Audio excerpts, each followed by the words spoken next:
Okay. No idea. Not at all. So I'm gonna guess something that gets three. I mean, you don't have to be.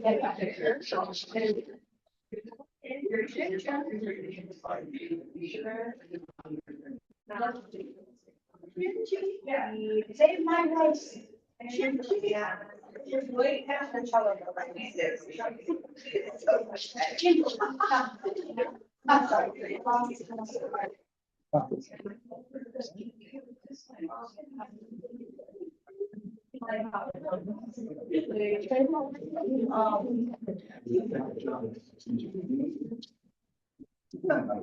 How's it going, guys?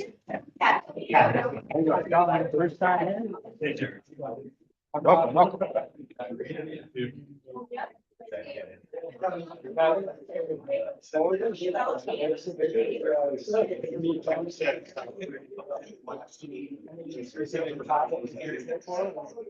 Just checking it out. I didn't have 15 minutes.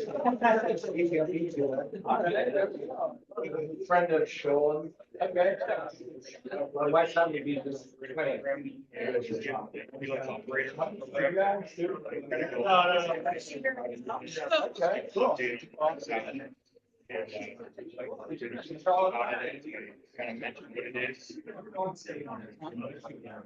Okay, hopefully this is working. I'll explain it as we go. It's just a higher level of care within nurse practitioner. So it's we have paramedics.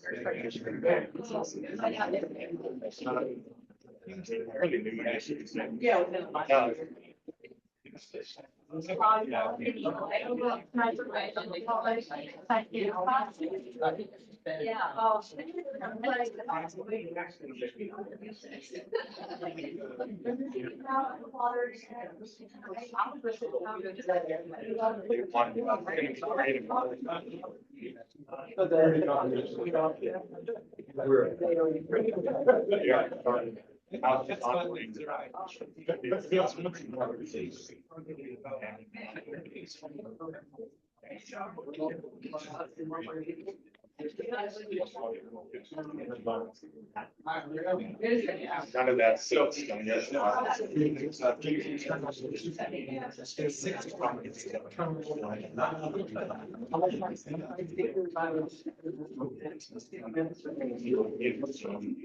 Hi, Ginger. That's all.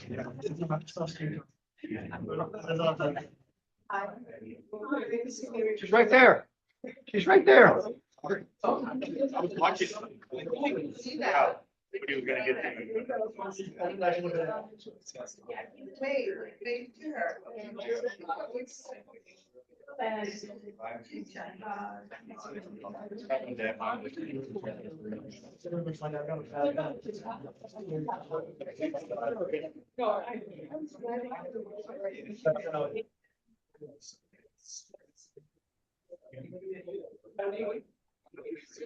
That was not gonna be this. It's not.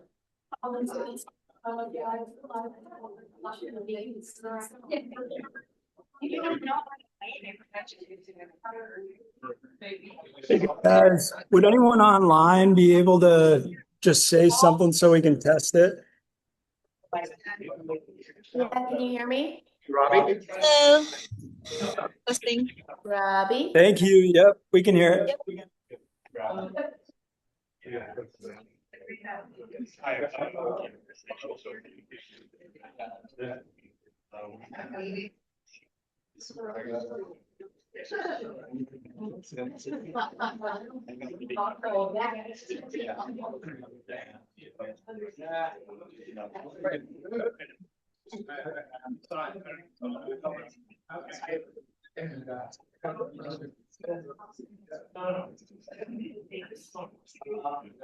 Forget I want to ask you is Lisa, next social theoretically March 4th, Wednesday? I'm gonna go because I like the socials, but that's the exact night we have the meeting here for the Ocean Park Book Club. Yeah. So we have them every month, but I don't like the book anyway, and I do like the social, so do you know where it's gonna be? At Little Valley. Good. All right, thank you. Of course. All right,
I think we're gonna get going here.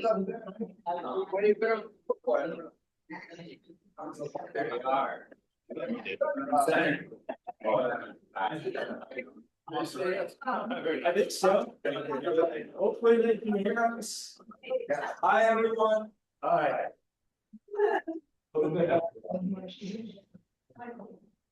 It's gonna be, let's mute this one. You know what? Can you mute that one? And then ask a question.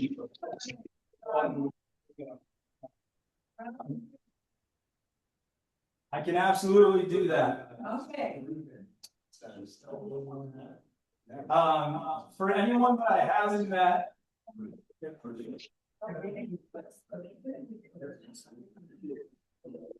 Yeah. It's a speaker too. I don't know if they can hear us now. Anybody online, can you hear us? Well, I turned it down, that's not good, right? Yeah, it's a little echoey, but we can hear you. All right, thanks, guys. Anyone that I haven't met, Bobby Lear, I'm so glad everyone's here tonight. I'm sure a few people are excited to hear from the police chief, who is among our packed agenda. So I think without further ado, we'll get right into it and toss it over. Do you hear that? Okay, one of those is usually muted.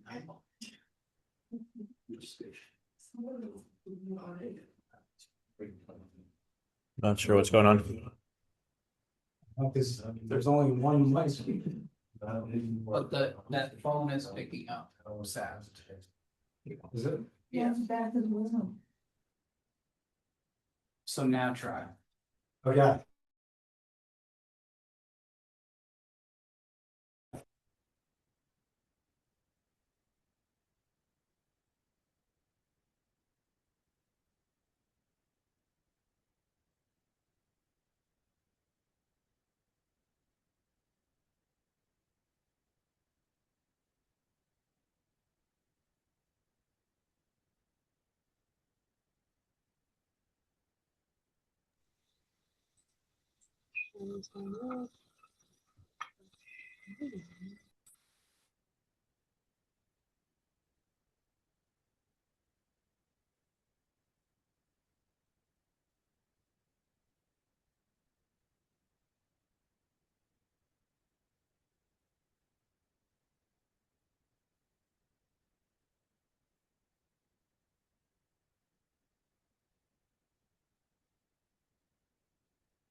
I don't know if you can hear us, but we can't hear you. I can hear you and not them. Yeah, I can hear Kyle, but I can't hear the people in the room.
For having control over how we do things, how we hire, how we train, that has all but mitigated a lot of the little problems that we run into when we have transportation issues.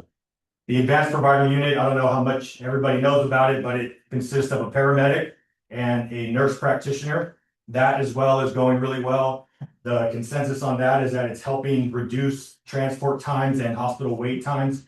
It's helping reduce the time that the ambulances and the fire engines are dedicated to call, so that way they can be more available for bigger incidents, or just to be able to go to incidents that are closer to their home station. And the nurses are really excited and really eager to get involved in the emergency medical system that we've pretty much established and built up to this point.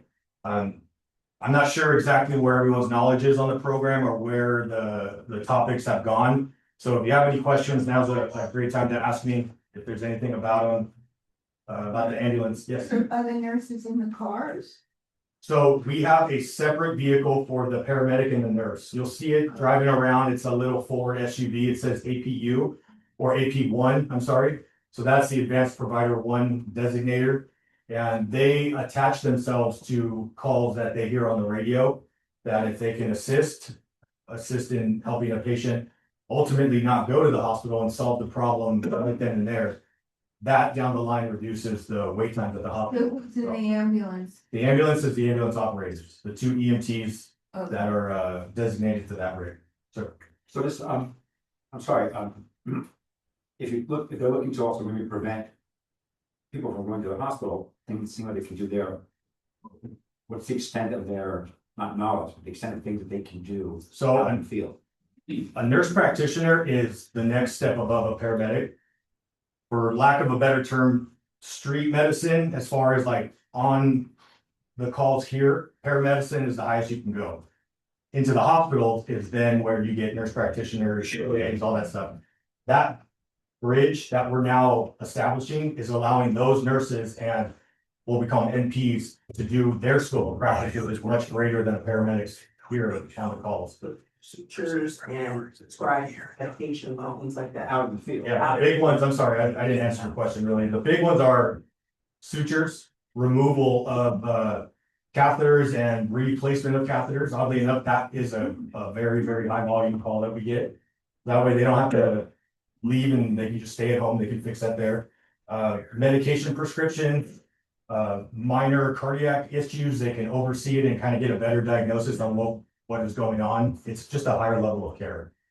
So, Is there a fee for that, for the catheter? to my knowledge, I don't believe so. I think it's basically whatever your insurance like covers, so it's regular like ambulance rates and things like that. There's still a fee attached to it. The fee that's on the back end is into the ambulance showing up. As far as the, equipment for equipment, I don't personally know, but now that we do all of our own stuff in-house, there'll be something associated with it. And we can get that answered for you if you want to email. Great. So I just want to point out that now that you're in charge and McCormick's not, our neighborhood has gotten a lot better. So thank you for that. We do tell them, and there is policy written, that there are certain areas that we turn it off and don't go through the neighborhood blaring the siren. There is the caveat of the DOT California laws that we have to abide by, of course, but we teach common sense and we teach best practice to coincide with that. So I appreciate you noticing that. We've tried to actually reduce that. That's funny that you say that. I tried something. Does the fire department have purview over the homeless situation, mental health crisis? So the APU is another way for us to bridge that gap where we work with DMH, the outreach teams that PD uses. We before never really had a lane that we could operate in. Now that APU is there, that's where we can now jump in and assist, and the nurse practitioners work with DMH to establish a better care plan for someone, since they are the medical authority and can give actual medical advice. They all work together now. So before, we really had no say in what was happening. Now we have a bigger stake in the game with this APU. So we have an increasing amount of people that seem to be. Well, we're seeing more people. I shouldn't say we're seeing more people. We're just helping more people with a more specific resource. Before it was like, I can take you to the hospital and then from there we'll follow up and see what the social worker can do. But now we're adding in another piece of the puzzle with a nurse practitioner who can help out with more of the medical side. And before we really couldn't. So it's hard to quantitate the amount that it's really impacting because we were all in the transport business. But now, if we leave someone on scene and we've mitigated their issue. Because some departments like in Boulder, Colorado, they have ride-along psychological response people. Yep. So it's not a law enforcement issue. Right. How does the city have anything like that? No, we keep it separate. So DMH does their thing and then we have the medical side of it and then we collaborate together. That's how we. DMH. The Department of Mental Health. LA County Department. Yeah. So it's just a way for us to have some say in the whole concept of it. Thanks so much. Okay, one more quick question.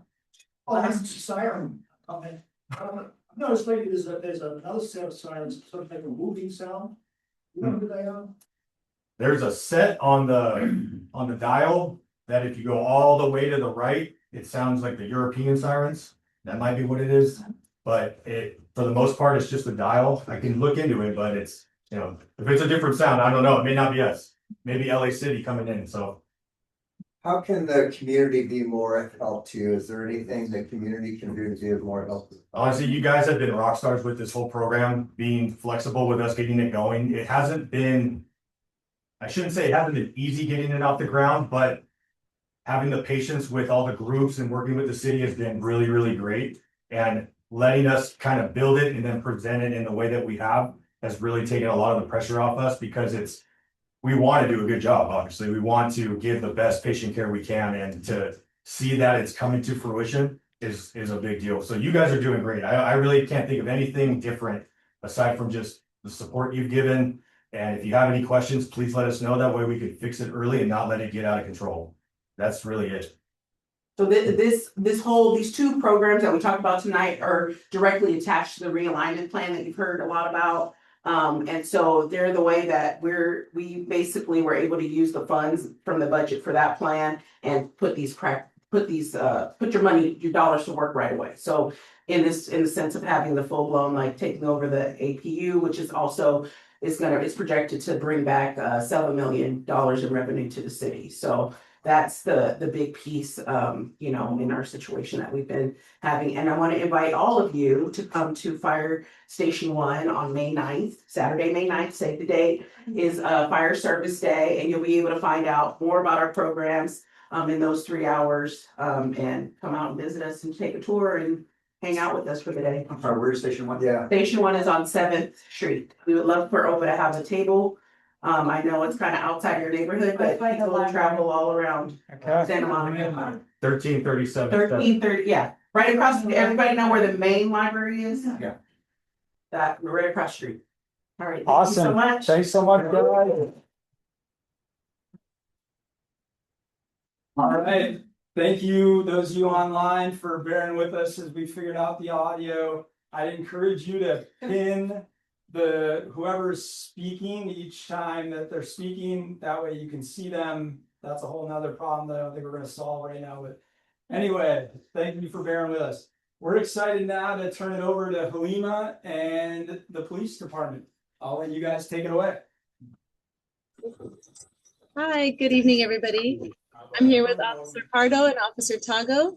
And of course, we have Chief Jacob with us today. So I will very quickly go over a few crime stats, and then I'll just send it right over to him because obviously you're more interested in listening to him than us. So in comparison to last month, it was a much quieter month. I was looking at what the higher numbers were that we reported in the last month. And for burglaries, we had 5.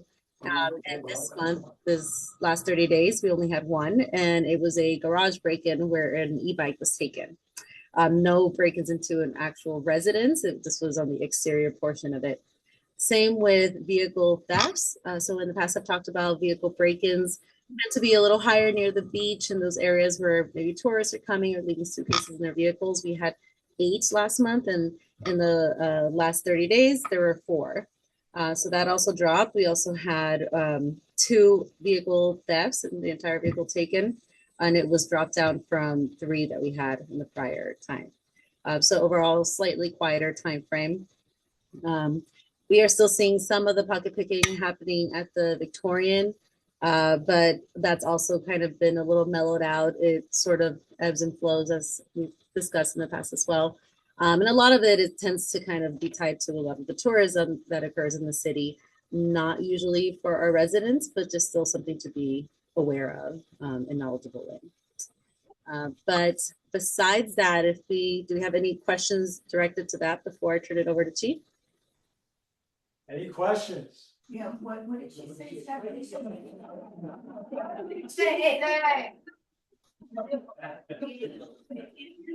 It's a good question. Yeah, what's happening at the Victorian? They have had pocket picking, so it's categorized as pocket picking. What's really happened is if most people tend to have their phones either in their back pocket or they have it in a purse where the purse may be open, it gets crowded, and there have been groups that have been known to come in there and take those phones. It is mainly phones that they're targeting. It's very easy. It happens in seconds. People don't feel when their phones are being taken out of their back pocket. And we have had a couple of arrests and operations in the past. Sometimes it quiets down for a bit and then it kind of tends to pick up. This last one that I saw, it was the exact number I think was about 5.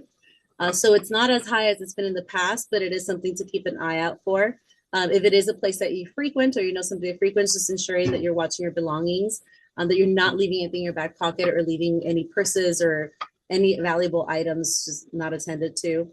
Sometimes it's as easy as like maybe placing your phone down at the bar and they go to pay and then they turn around and the phone is gone. So just being very aware of the surroundings in those situations. Well, for a second.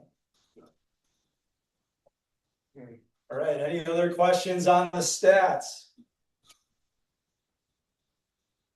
All right. Thank you, Halima. Thank you. Thank you. Jacob, take it away. Hey, good evening, everyone. I'm very pleased to be with you tonight. I think probably I've been to plenty of your meetings before, but for those who don't know me, my name is Derek Jacob. Was recently appointed your chief of police last month. I'm very excited. I was appointed temporary or acting since August, so I've been in the role now for about 4 months. A little bit about myself. I've been with the city of Santa Monica for 21 years, probably the last 5 years serving as the deputy chief, which meant I was the number 2. So I was responsible for the day-to-day operations of the police department, anything from hiring, firing, budgeting, and everything else. So I used to say that it's easy to describe my position as Chief Batista at his time. He was about 20% inside the department, about 80% out of. My job was 80% in the department, about 20% out of. So now as I take on this role, I'm excited where our city's going. There's 4 pillars, 4 priorities that you've probably heard my community engagement team talking about that we are going to address in the city. Number 1 is crime. We are the sole providers of crime. That is one of the things that we are gauged on and measured on is our ability to deal with crime and how we handle crime, and not so much even crime, but the fear of crime. You should be able to walk down your street and not be fearful that you're going to run into someone who's going to attack you or that your property may get stolen. We're addressing that in a bunch of different ways, which I'll talk about later in our realignment plan. Second is homelessness.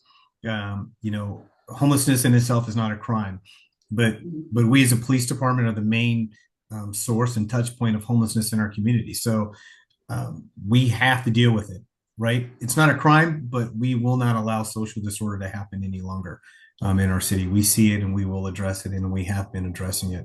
That means encampments, that means public drug use, that means anything that's associated with kind of takeovers, bike stealing, that we're no longer accepting that as something that's normal standard business in Santa Monica.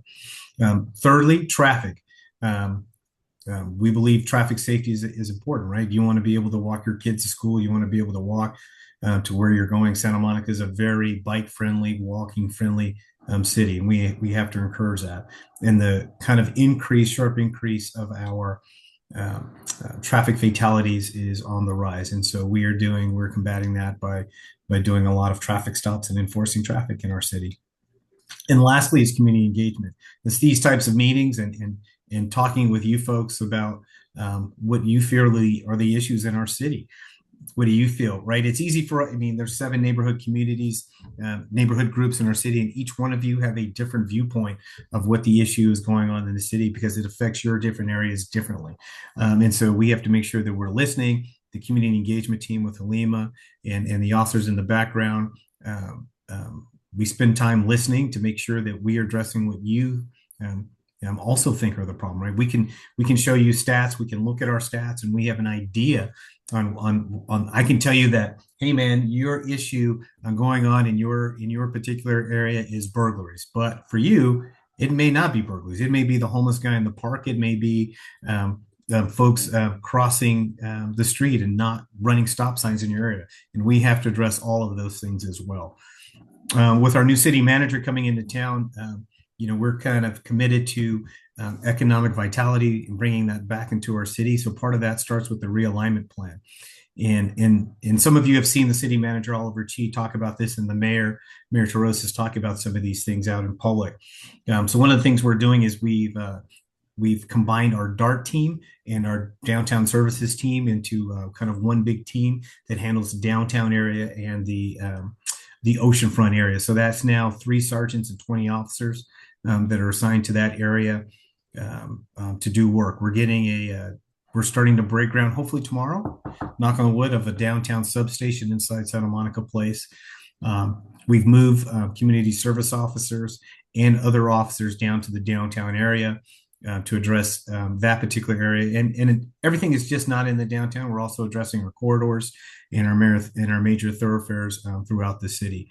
And so we know we have big events coming, right? This weekend, we have the NBA All-Star Weekend. Everyone's going to be staying here. We have FIFA coming. They're talking about bringing concerts back. They're talking about bringing the marathon back. And then right around the corner, we have the Olympics. And so for that to happen, we have to really make sure that folks feel safe, and that it's a place where people can come, can spend money, can gather, but also residents can feel safe in their community as well. Chief Jacob, first, can you hear me? Yes. Okay, your audio has been incredible. Just so you know, we figured it out. But thanks so much for joining us tonight. I'll kind of direct traffic here. I do have one question to kick us off. You mentioned the traffic stops, and Dan Hall joined an OPA Connects meeting last Wednesday and put a table up that showed that there's more stops that are taking place, and then that there are arrests that are coming out of those. Can you explain a little bit if there's anything that's different that's taking place on a traffic stop, or is that just a change in how you treat those? Well, no, right. It's we're intentional about the traffic stops and what we do, and when those traffic stops happening, and when those traffic stops happen, right? So we're on those. So some of those traffic stops happen around some of our crime areas where we're getting the handguns and where we're getting, and we have a couple different places, the 0 block of Bay, and along in that area along Appian. We've made great traffic stops on. For some reason, it's been attracting kind of this weird criminal element where we find folks with drugs and find folks with guns and parolees, and we don't quite understand why they're coming there, but my guys are hanging out around there and doing traffic stops and arresting people. And I think last week, I think we got 3 guns, or in the last few weeks, we've gotten 3 guns out of that particular area itself. Wow. All right, I know John had his hand up. Make sure you talk loud. Yeah, so I actually don't have a question, but I do live in Ocean Park. So I see much more police presence. So thank you for that. We look forward to what comes next after, just some, assignment shuffling. We've noticed traffic stops. We're starting to see a slight change in behavior. So as someone on the board of OPA, I would like you to put the hammer down on that particular area, because we're just tired of watching our neighbors get hit by cars on cyclists. The other thing that we've noticed is the efforts have really helped clean up the north side of Ocean Park. It's rare for me to see somebody in that gazebo at Bicknell, practicing their bad habits. So I'm here to say, keep up the good work. Anything you need from us, just ask. So thank you. Thanks, John. Thank you, John. Thanks, John. Yeah. All right, well, thank you very much, Chief. I noticed, I didn't see the whole staff report, but I noticed it's a pretty major item on the city council agenda tomorrow, dealing with traffic stuff and the whole refocusing, and I'm just wondering if you have anything to say about that. The other thing is, as you must know, on March 28th is going to be probably the largest No Kings protest yet. And as you know, the organizers are fully committed to promoting it peaceful, working with you. And I'm just want to let everybody know that that's a very important thing for First Amendment rights, but it's very important to obey all the rules and be peaceful when you're coming out on March 28th. Yeah. So tomorrow is a 16 item, and we're really going to dial in on Vision Zero. And so Vision Zero is something that we took on in 2016 as a city, and then that kind of idea is to have 0 traffic fatalities in that particular year and at that time. And we have achieved it once. I think that was in 2020. We had 0 traffic fatalities, but even one is too many when we can. And so we have been out. And so in Vision Zero, there's kind of like this triangle. So one of them is education. So it's letting everyone know what you should be doing. And a lot of that has to do with a lot of signs and slowing folks down. PRAs, public records, just letting people know that to slow down. The other is enforcement, right? Our aspect on what we do as police officers and making sure, as I tell my officers, if we pull over one car, whether we stop that car or not, whether we give that driver a citation or not, we've affected the 50 people who've gone by, right? And we all instinctively, right? We see, we're driving down the street and we see a police car. Even I do it still today, and I'm like, "Ooh, let me slow down because I'm driving too fast." Right? I can even be in my unmarked police car and I still slow down, and that's important. And the other part of it is how we structure our city, right? How do we, traffic lights? Are we going to throw up more cameras? How are we going to do that type of engagement in our city? And so that's what it's a bigger enforcement is one piece of it, but there's a whole other part of it with engineering and education that go along with part of that. And yes, we are already ready for No Kings. It's a big day. The last 2 went off swimmingly without any incident, and my officers have done an amazing job with it. And I think our upcoming plan is to have another similar peaceful event. I think this year we're going to close off the street earlier to allow folks to freely be in that zone and to just go there. Last time we waited until people were kind of all in the park, and then as they started to spill over, then we closed down the street. I think this next one coming up in March, we're just going to give everybody the street and let everybody protest peacefully. Go ahead. Chief, congratulations on your new position. Thank you. We live on the south side of town, Marine Street.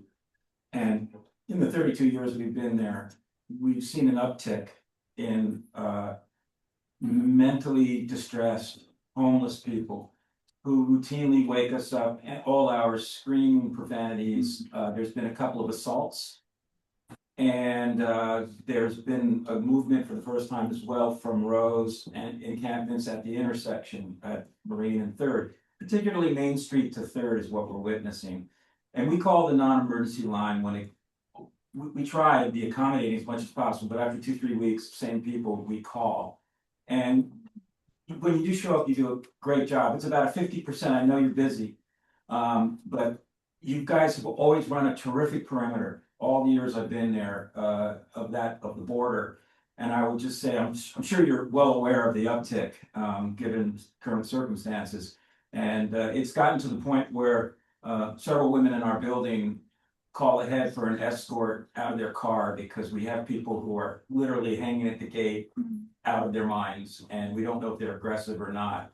So that's because, like I said, for the first time in 32 years, the last 2 months have been difficult.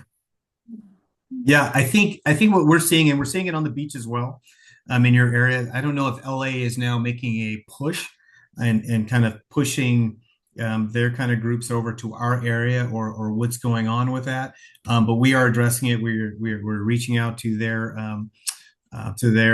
police department, to the Los Angeles Police Department there to the south. I have a meeting with their captain, I think in the next 2 weeks, and with our patrol captain to talk about just those issues and their push to moving things out of their city, right? And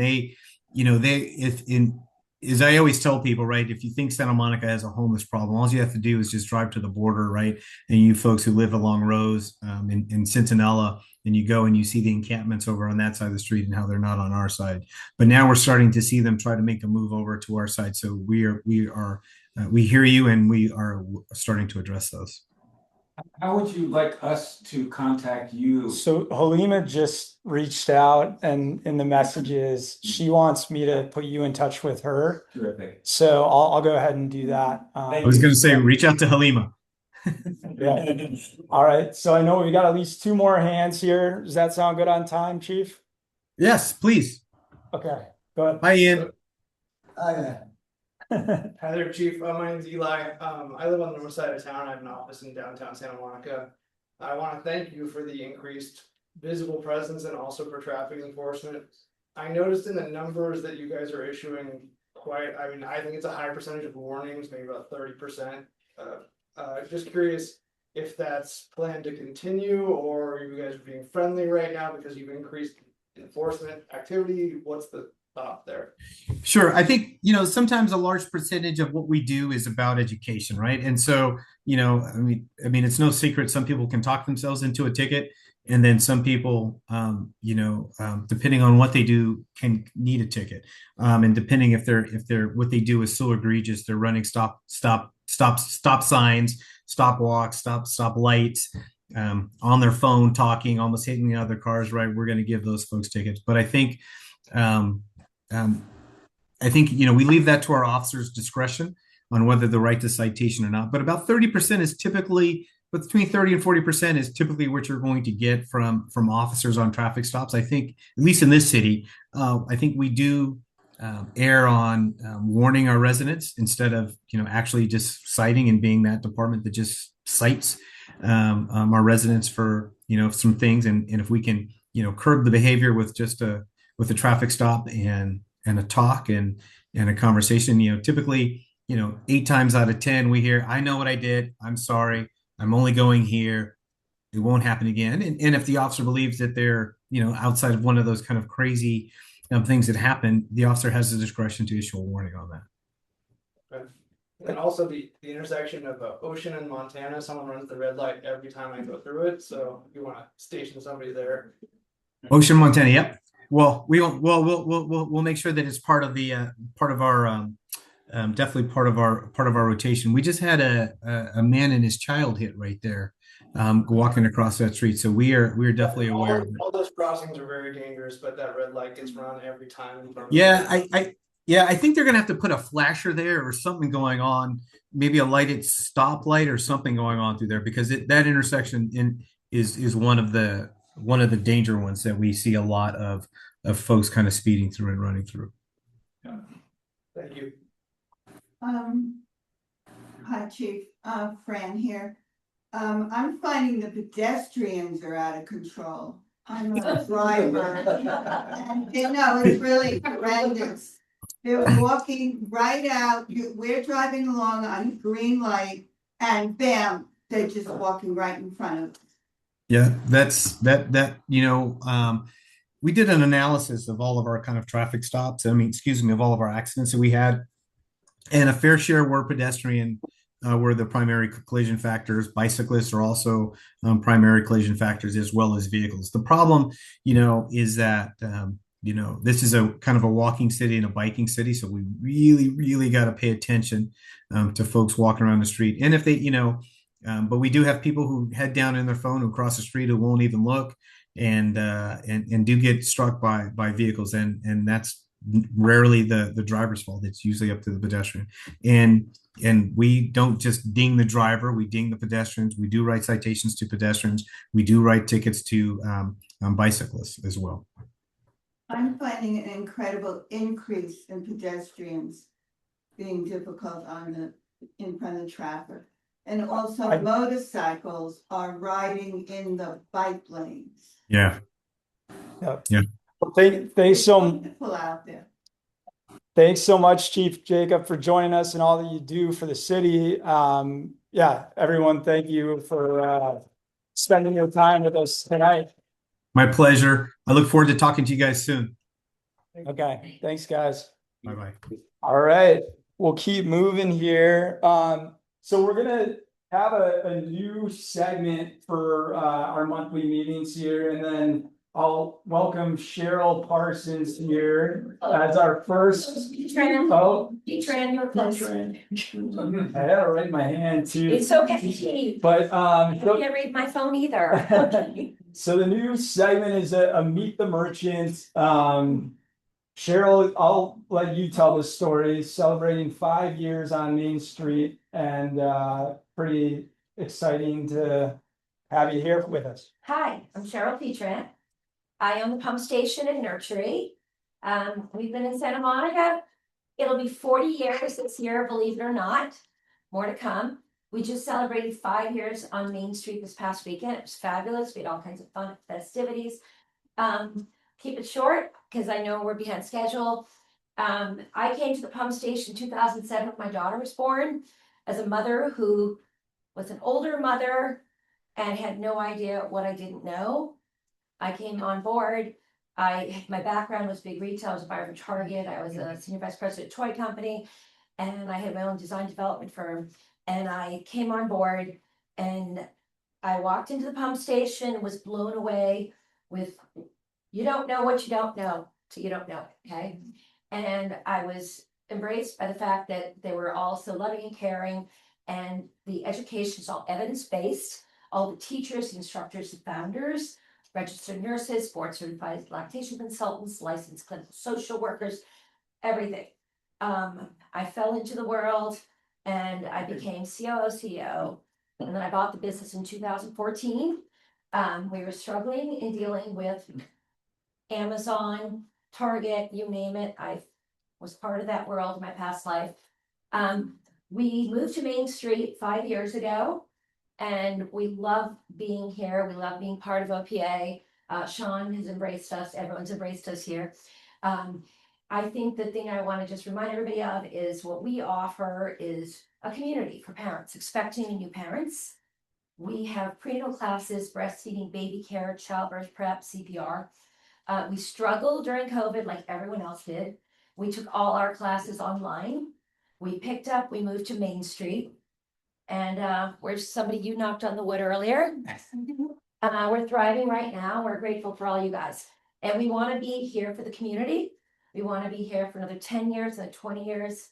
And so we have all the classes, the support, everything.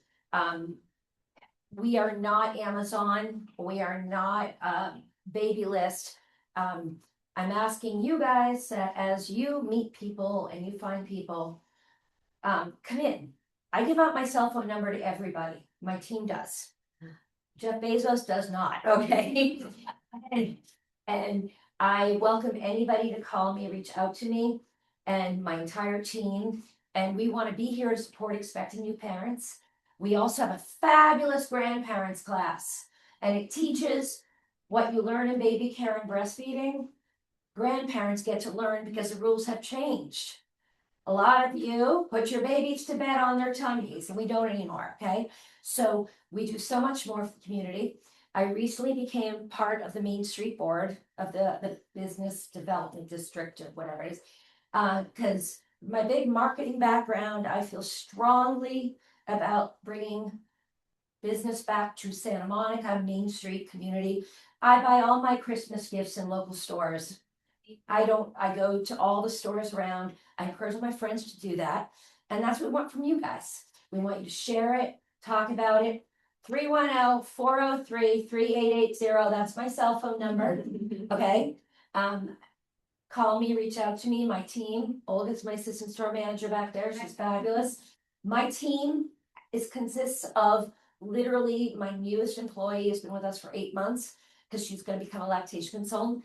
Every other employee is 12 to 30 years because we're all vested. We are a family, we are a community, and we want to support the community. So I'm thrilled to be part of Main Street and OPA, and thank you, Anya, for inviting me tonight. I hate doing this, but I just did it.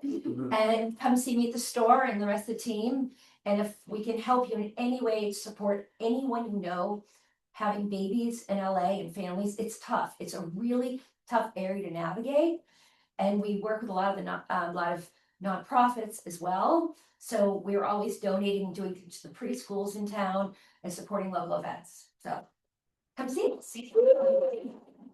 Thanks so much, Carol. Yeah, and you did great. Very, very quick. Oh wait, maybe one question for us from Mark. I was supposed to say one thing is it's crazy to find this still just walk down the street, when you see the pavement very clean.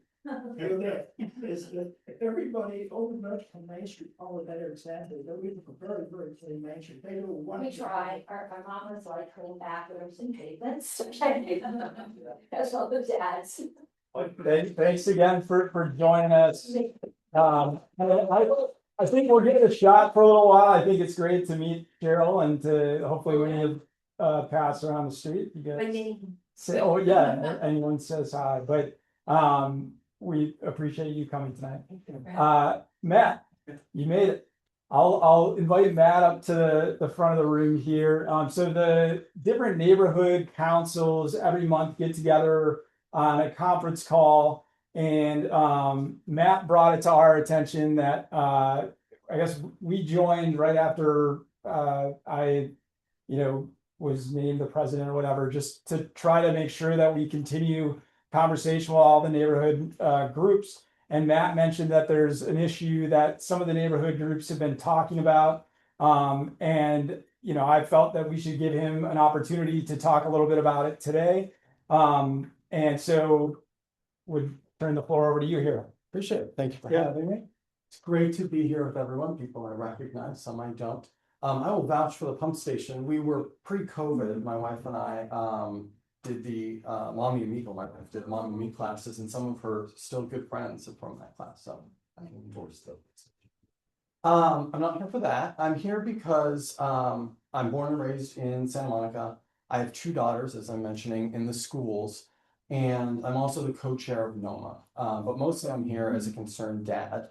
The issue I'm going to talk about is grass fields in our parks. And there's 3 reasons why I think it's important to me, and I'm hopeful some of them will be important to you.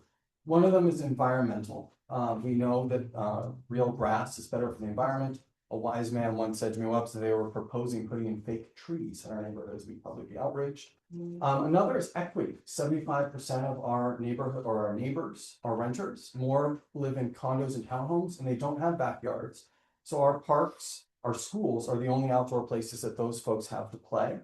And lastly, I think it's important, as was mentioned, as one of the neighborhood organization leaders, is it's nice to find consensus. We can't always do that. There's a lot of things around town we're not agreeing on, but I'm hopeful this is an issue we can find common ground. There are a couple of slides. Were you able to throw those up there? I'm going to be brief. I promise you I'll not bore you with environmental stats and stuff like that. But some of these come from the last city council meeting. So I don't know if any of you guys saw that. But the first one is going to be what the city put up really regarding grass sports fields versus artificial turf. It's kind of hard to see it, but this is from the city's own slides that environmentally, safety-wise, because of heat, impact when kids hit the ground. My daughter plays soccer and she got like a rug burns basically from the artificial turf. Artificial turf has lower or has higher installation costs, but maintenance, if you don't clean them, don't maintain them, it appears like they have lower costs over time. But when you actually look at the two, if you maintain your grass and you maintain artificial turf over the lifespan, they're about equal. The big pro for artificial turf is really that there is no downtime. So in a city that doesn't have enough parks and grass, artificial turf allows us to keep our kids on the fields because in the summer you don't have to seed them, you don't have to have downtime. So the benefit of artificial turf, without a doubt, is access. If we just go to grass, we're going to lose out on having access to enough fields. The boards and commissions weighed in on the issue of artificial turf. And you can see this is from Rexon Park, and this is from the Commission on Sustainability, Environmental Justice, and the Environment. And basically, it's what I'm telling you is that both agree grass is better, but one of the issues is we shouldn't do it unless we have enough capacity, because we don't want our kids, we don't want our adults who play soccer to not be able to get out there and play. Sure. And so what the city proposed and the city council passed 2 weeks ago is that there would be no new artificial turf sports fields installed on city of Santa Monica land. Grass would be replaced with grass. Artificial turf, airport and Belmar would be replaced with artificial turf because we are field poor. We can't essentially afford to turn those into grass because we would lose access if we did it. Jesse Zwick moved the needle a little bit. Actually, they were talking about it would definitely be replaced with turf if it's a turf field. But he said, well, hey, you guys are going to be working on some safer alternatives. What happens if those are ready? Could we put those in place first? And so that would be the proposal. If there's an alternative that's better than artificial turf, they could explore that. But if not, the airport field, for example, is almost in its lifespan, so it would most likely be replaced with turf. The city council approved it. I'm going to back up a little bit. This is from November. Our local Democratic Club basically passed a resolution that asked for no new artificial turf on all public land in Santa Monica. And so what we got 2 weeks ago was half of that. We got no new artificial turf on city land, but the schools haven't weighed in yet. And so this letter from November was what led to this letter, which is from all of the neighborhood organizations. And so what we're basically pushing for is what the city council already passed. You're probably like, why are you here? The city council already passed it. Well, the big thing is because we are asking for public land, which includes our school. I grew up in a townhome on Washington and Euclid. Lincoln Middle School was my backyard as a kid. It was the only place I had access to open grass and fields. That field is now turf. You know, it would be a different childhood for the kids who live around there compared to what it was for me as a kid when it had real grass. And so what we're essentially asking for, and it's not necessary to make a decision tonight, but those of us who signed the letter, the other 6 neighborhood organizations, and we're hoping you guys would as well, is essentially 2 things. It's signing on to this idea that the Democratic Club started with a resolution that we shouldn't have new artificial turf on all public land in Santa Monica, but we need 2 things to make that a reality. We need more parks and recreation space, so we need more rectangular fields. And we also are hoping that the schools will go along, because not only are the schools where our kids play, and Franklin and Roosevelt and Grant are getting new fields in the coming years, and there'll be turf unless we intervene, but also on weekends, that's where our kids play. So to me, those are the biggest things. We need more fields and more parks in Santa Monica, and hopefully the schools will hear us and do what the city just did, which is to ban new artificial turf. And so I don't know if it's open question. Yeah. I appreciate everyone's hearing it now. Yeah, I just want to first say thanks for coming in and informing us. That's one thing that we as a board value is information, right? That's one of the reasons that I wanted to make sure that you had an opportunity to share this. And then, yeah, if there's a question or two, I guess we do need to time box this. So maybe we'll do 4 more minutes. And if we determine to make any action at that time, like we do that, or if we decide that we want to continue the conversation, I hope you understand. Okay. I just appreciate this. I just want to move that we join the other groups in saying that we want real turf, real lawns. Real lawns. Yeah. Real grass. There are some other hands, so I think that's, I appreciate that. I do appreciate using that. Yeah, I spent 35 years as an educator in elementary schools.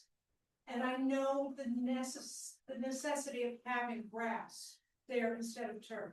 I worked in many schools over those 35 years. And turf injures children. NFL just released a study stating And grass is better than also turf. have possible cancer problems coming up. We need in schools, all schools should have grass, because these are people who are growing. And I didn't mention because I was going fast, but LAUSD actually passed that. None of their elementary schools are allowed to have artificial turf. Yes. Yeah. So. Go ahead. So I lived north of Montana for decades, right? That field you mentioned at Lincoln, we could not use because kids were breaking their ankles, falling in potholes. The same thing was true in Franklin, which is where mine is. Los Amigos, So- my friends growing up broke their legs playing So soccer. you in the know, potholes. so the solution for us was turf, because that was the only one. But what we're really concerned about is access. So you mentioned that, kind of on both sides of the scale, right? My renters need access. Grass gives us less access. If you decide to go to grass, which I don't have a dog in this fight anymore, then you need to make sure that access is important for kids. I heard you say rectangular fields, right? Which is something that we believe in too, at least I do. Yet at Memorial Park, right, it's all diamond fields. It is. So I would like to see NOMA come out and say, hey, we want rectangular fields at Memorial Park, right? Let's provide access for those renters and those that really need. So good luck. Thank you. we have a couple more hands. Just curious, what is the school district's view then? What is our school district's view on this? You guys are recording this meeting, right? We are. My impression is that they have not heard us yet. They are in favor and still leaning towards putting artificial turf at Franklin and Roosevelt when those fields have put in. So they do not seem to agree with what the city has said, and I showed you what the city said, which is environmentally and all Yeah. those reasons, yeah. Yeah. also not listening to the parents. As a parent of a kid at Smash, who's Yeah. being moved around because of the new building, with water penetration, 95% of parents at school would like grass. Yeah. The school does not listen to More parents. expensive. So have More you spoken, expensive. have you spoken to the PTSA? I haven't personally, others have. Yeah, They that's seem great. to have the company line is what the district has been saying.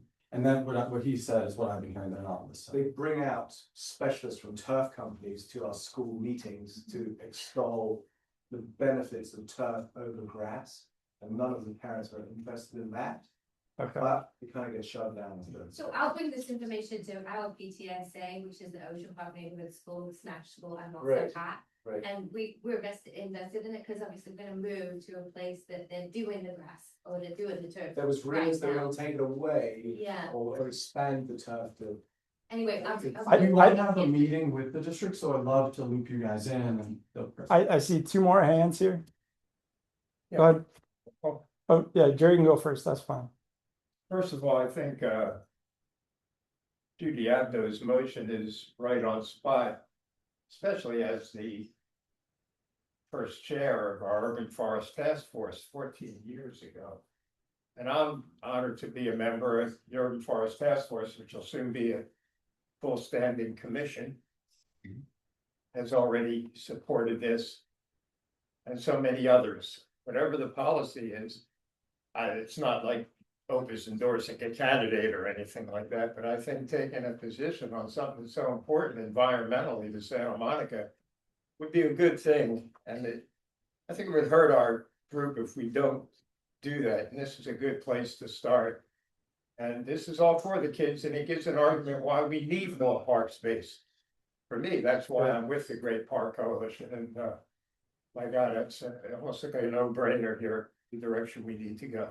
Okay, there was one other hand. So I'm definitely on board with no turf. What I am curious about is the grass component. Has there been any like discussion or exploration of non-grass options that would potentially take up less water and trigger less allergies in general?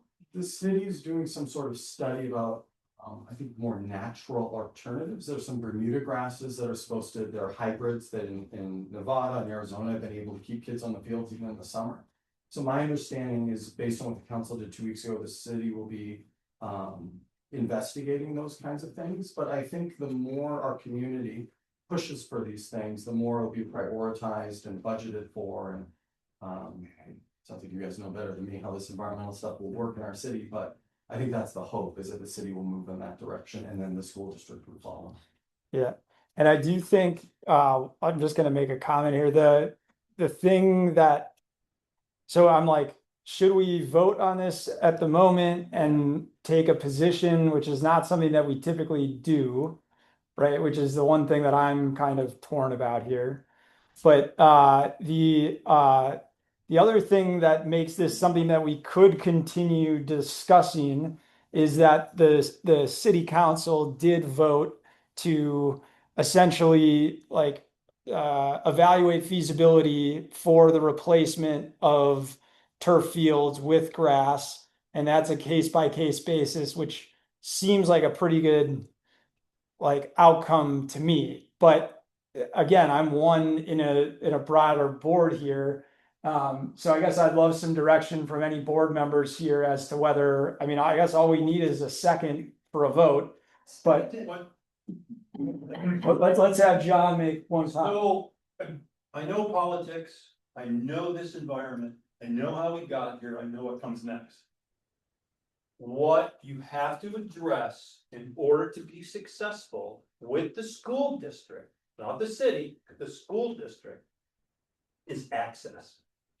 If you cannot address access with the grass field that satisfies them, you're not gonna win. But if you can address that, whether it's, better technology and grass, a little more money spent underneath, getting it all fixed, right? Because there are grass fields that I know you can land helicopters. Right, so the technology exists. So I think your challenge, as you try to convince the school district to make the change, is addressing access. And I said, what about Memorial Park? You mentioned rectangle fields, right? You might want to say, you know, we'll support the bond measure that's coming up or whatever the ballot measure is, right? But you see what I'm getting at, right? You have to be able to address that. The minute you address that in a way that satisfies them, the game's over. You don't need to do anything else. And I would love all the help, so if anyone wants to help us with this, please connect them to me. This is a community effort, it's not just. No, I know, I see a lot of people doing that, but. Access is one. Well, so The access thing, we have Hotchkiss Park right there, that's always open, never closed, and it's a big old field full of grass. So. I don't understand why anything would be closed. So the reason for that is the school district doesn't have enough money to keep the schoolyards open. So it's probably been at least 15 years, if not longer. The city gives them money, which is what the bond measure is trying to do, is give them $12 million back. So that is really kind of the core of what's happened. It's about giving the district the money. There is a political piece to it. There is the joint use agreement. We as a city pay the schools to keep the fields open.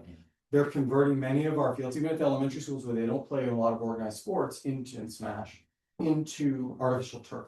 And so the question as a community is that what we want? Is that what we want our field to go to? That's more of a political one. I think this is more, in my opinion, just more of the moral, ethical thing of where do we all sit? Right. But I could use So, the political. yeah, but it takes money to get a grass field. You have to better than they were when my kids were. You have to When it rains, prioritize it the gets money. torn up, and then, you know, you put it off one rain. Yeah, Storm, and then the next one. I The see same it as a money hospitals throughout thing. their season to So Patty did second it, so I do believe that we should take a vote, right? Yeah. Is that what the Patty knows these things? This would be a vote from the board. What do you call them? The bylaws. Thank you. There we go. Yeah. Anyway, so I guess from the board perspective, all those in favor of supporting this as the Ocean Park Association, please raise your hand. Well, you have to be on the board. Yeah, you have to be a board member. Okay, so we've got 1, 2, 3, 4, 5, 6, 7, 8, 9. Anybody that is against it? I'm against it because we are not addressing access. But Right? I You don't address think it's access, something I'm that all can be in. addressed right now. Okay. Oh, well, great. And we have, That's and why I'm voting no, because access, and I believe grass should be the way to go, right? Don't get me wrong, but. I understand. Yeah. I understand. I don't think we should put our name on this because the access has not been addressed. Yep, and then Chris abstained. I think that accounts for all the board members that are present. Was anybody? I guess Kelly's here. Kelly, yay or nay?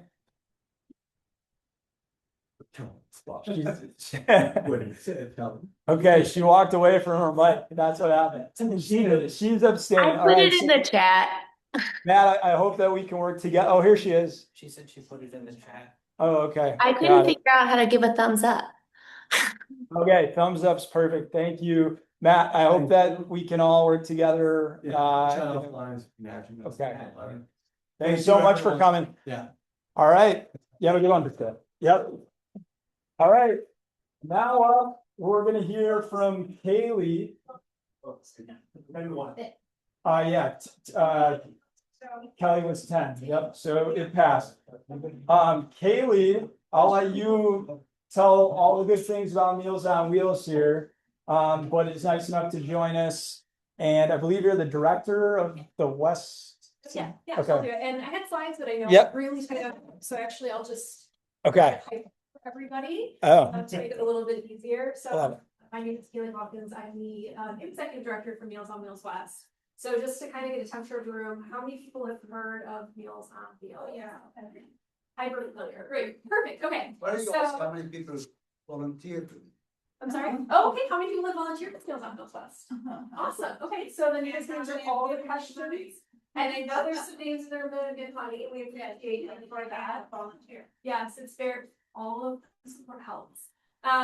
So I had beautiful slides. I'm happy to, those are available. They can be shared with the board. They don't have to be shared right now. I'll make it quick for everybody.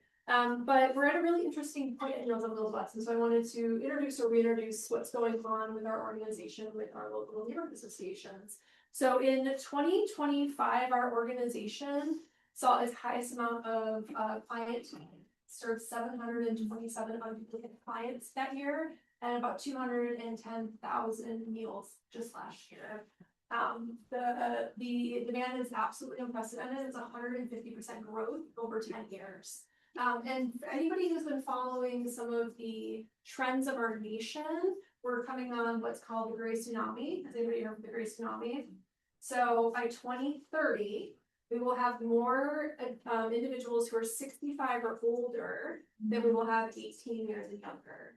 And so right now, organizations like ours are at a really critical pinch point because we know, that's one of our clients, we know that the demand is overpriced, right?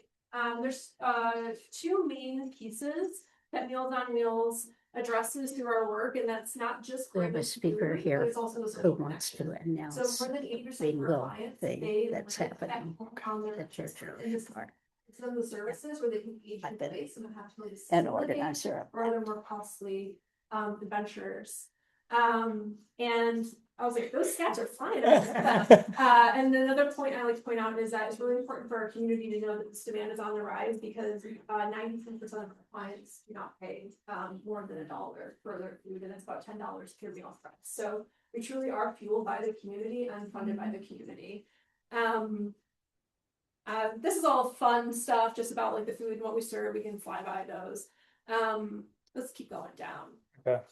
One of the points about Meals on Wheels that I think is really overlooked, that's a really important part of the package that we bring, is our community connections work. And so not only are volunteers the eyes of our program, meaning when they deliberately make sure that those people who are homebound are well, making sure that they're stable and doing okay. But then we also have a community connections program that launched in 2020, and just an average 10-minute phone call has helped our clients more than 80% I think it's on the next slide, say that it's improved their health and well-being. So it's helped curb socialization, isolation, depression challenges that some of our aging neighbors run into.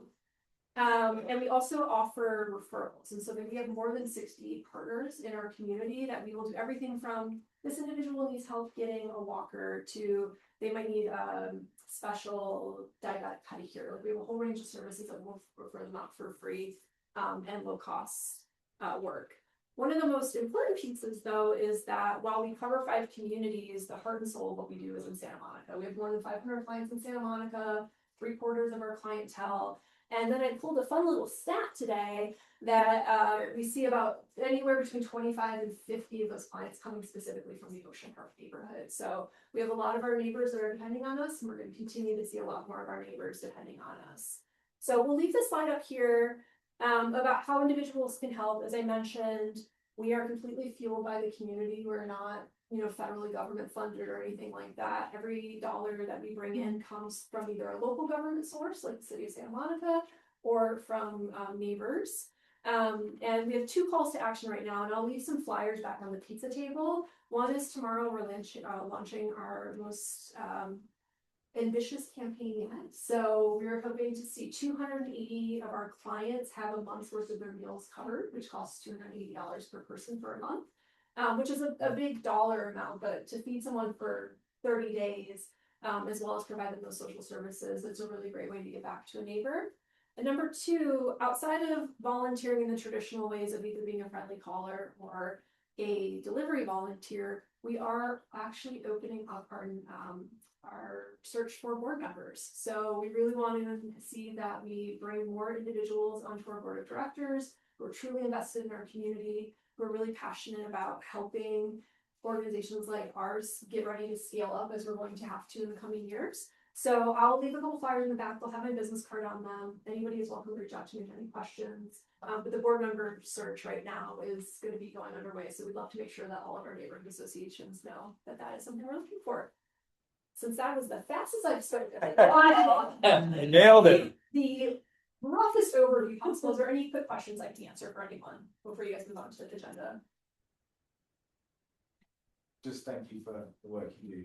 Thank you for listening. I was like waiting for something. Thank you, and we'll definitely send this out so that everybody has it. And maybe we can even arrange for something along these lines to go out to the newsletter. I don't know, sometimes I just say that and I don't, maybe that's okay, Sean, but. Okay, well, thank you so much, Haley. So that wraps it for board business or for for all the speakers. We had a jam-packed agenda, I know, but hopefully some interesting points of view and things to think about and talk about. We do have some board things to cover as well. I think we'll get into our different like committees and all of that, but I think maybe we start with taking a look at the budget approval, because last time, if you remember, we got to the last minute and then we didn't have an opportunity to vote on that. Did anyone have any questions for Patty on last year's numbers? If you all had a chance to look at it, is there anybody who felt that something needed to be handled? Okay. So what I think we can do is we can take a vote. She did send them out. Thanks to anybody. If you gotta run, we totally get it. These are like, we're talking about the nitty gritty details. Although we would love for you guys to be board members in the future.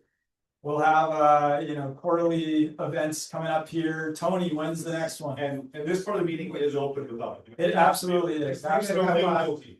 We're having an open mixer on March 4th at Lula from 4 to 6. It'll be in the newsletter and all that stuff, so we'll get information about it. But yeah, just a mixer for OPA neighborhood. Yep. Yep. Say that date again. March 4th, Wednesday. Yep. Go ahead. Sorry, I'm not board member, so I don't feel like I should stay for this. But I did want to invite y'all, next Wednesday we're doing with Jen and everybody, Bingo night, just to get the community together. It's fun. I'll leave flyers here, so you're all invited. That's awesome. Where is it? Thank you. Oh, okay. So yeah, thank you very much. Where is it? Oh, I'm sorry. Can you just give me your number?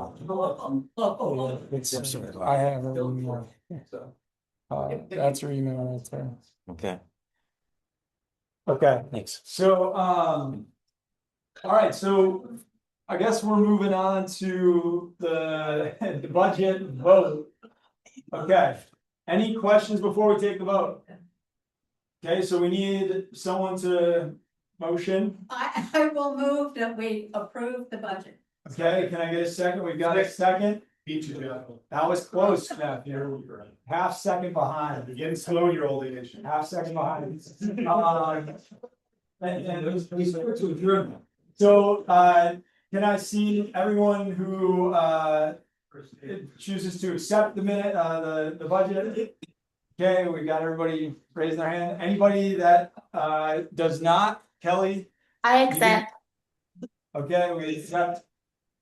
Thank you, Patty, for all you do to manage that, calculate that, and present it like that. I do think it was very clear. The next thing that I believe Patty wants to spend a little bit of time on is that the neighborhood organization grant is like immediately upon us here. Yes, have a good one. So yeah, what would you like to share? I need to go over what it is, and as a group, we have to accept it, and you have to accept me doing it. So I'm gonna try to go quickly. It's changed a lot in the past. In the past, we were getting $7,000 for the group. Now they're going by households in particular areas. We may get more because we have a lot, may get more. I think it's like 98 cents. I think Wilmot and OPA increase the number of, we want to really get this northeast neighbors because they have so few Yeah, and so there, I was talking to Josh, and he was telling us they're gonna work something with that. But we may get up to close to 8,000. So based on number of members, No, the no, it's number just of also households. Okay. And I'm gonna get to a really So, interesting spot. so how are they gonna disperse that yearly, quarterly, monthly, do you know? No, we'll get a check, An annual One a check, year. right? one a year.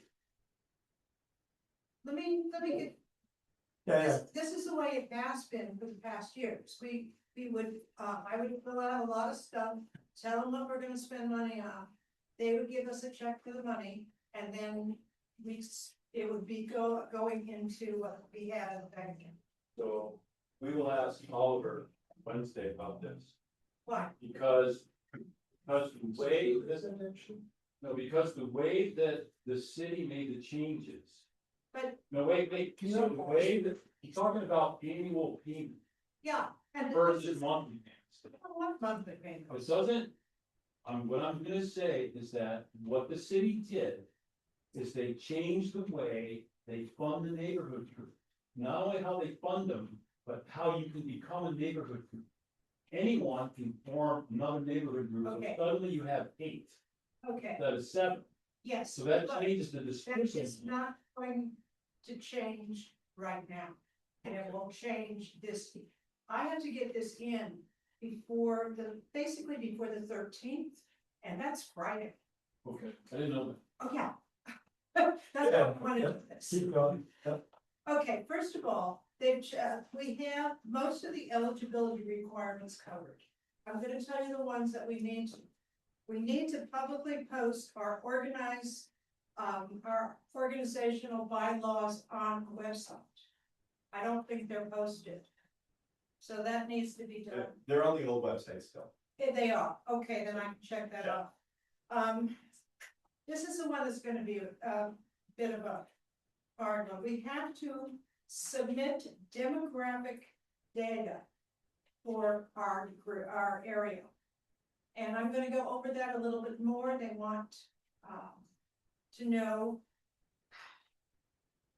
person, here, what does it say here? I'll get to it. So basically everything else is covered in here. But now their focus is on community building events. They want to see us using the money for actual things like meetings, workshops, town halls, whatever, and being out with information tables, working where you are in contact with the community. So much of everything has to be, what are we going to do to talk to? We do that pretty well. We do that pretty well, and that makes it easy. They also will pay for food. Nice. Which is very nice. When I said, oh, we feed people here. That's why you put that, cover that too. The one thing we must do, and we already do, is have insurance. Great. A lot of them don't have insurance, and they said now that you're working in with events with other people, definitely, you cannot do this without insurance. They will pay for room or venue rentals, event supplies and materials. They will pay for the storage. They'll do that because it's all stuff. Okay, we have 4 things we cannot do. We cannot have political endorsements, candidate forums that are not sponsored by the city, or ballot measure advocacy. That's 1. Mass printing or mailed newsletters or postcards. That's 2. Alcoholic beverages and any activity in consistent.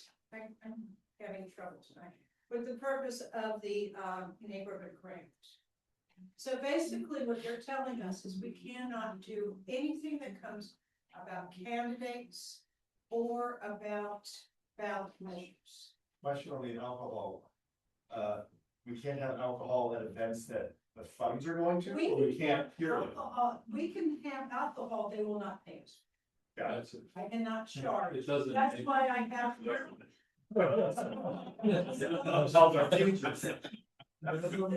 That's why when we go and do these things, we have to have separate checks. For Same with alcohol. not a new rule. Yeah. Okay, Andrew's answer on the political piece, so like, obviously what we just voted on was not, it's not about. it's not a ballot measure, but it is inherently political, so like political endorsement. No, I'm not talking about that. Okay. You can discuss issues until they are put on the ballot. Okay. If they're put on the ballot, you can no longer just take sides on it. Just like you don't for candidates. Yeah. How about when people in front of supermarkets signing up for ballot initiatives? Can we judge it at that level? Sure, because it's not on the ballot. Once it has to be on the ballot.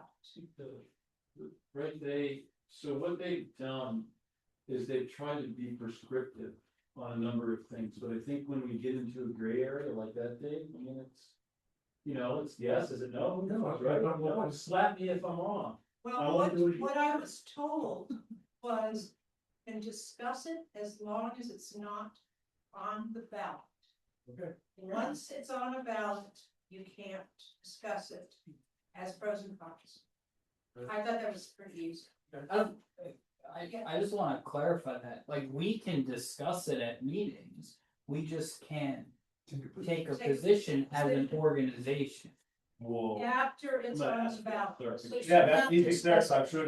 Yeah, I think the intent was you can't really discuss those types of things at a neighborhood group, right? So we do need to clarify that, because for example, at the last election, Robbie put together like a forum to help people understand some of the ballot housing. Like, Yeah. is that kosher or not? We need. No, that is not kosher anymore. You can't. Because they added that to this. Okay. Before it wasn't a problem. Okay. Now they're taking it as a problem. You can talk or you can do what we just did. Once it's a ballot measure. So, Until you. Yeah. so you can kind of see what council did, right? No more politics, get out in the community, do things for your neighbors, right? Have a party, we just won't pay for the alcohol, right? That sort of stuff. Do outreach, close streets. Chris? Okay. But Chris, One thing that I really need to get to is one thing. Okay. It's about the collection of demographic data. Because we are responsible for having data that we can give to the city about every person's age, income, and housing. Now, Is that in the member? Oh, that's. Wait.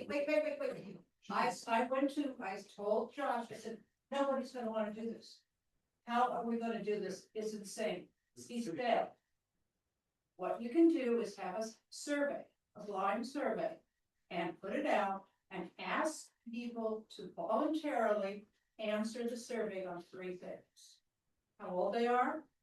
You can have a, window of income, like every $25,000, and if they own or rent. So. It seems odd that race isn't part of that. I wonder if that was Josh's mistake. No. That's. So why are we collecting that? Why are we? Because every single neighborhood is going to have to do this. So why shouldn't the city? Because they could pull census data. We might actually have birthdays. We might have birthdays in Wild Apricot. I think we might. Well, So like you'll give them some. But this is gonna be a subsector, people that opt in. Right. It's told to Josh right away. I know we have 91 seniors. Now that's a demographic, but we have 91 seniors. As paid members. Are paid members. I can start off with that. So are they wanting that demographic, that data on members or community members? Everybody. Like, in theory, they want us to get all 18,000 people's. But we send it out to the people that we can reach.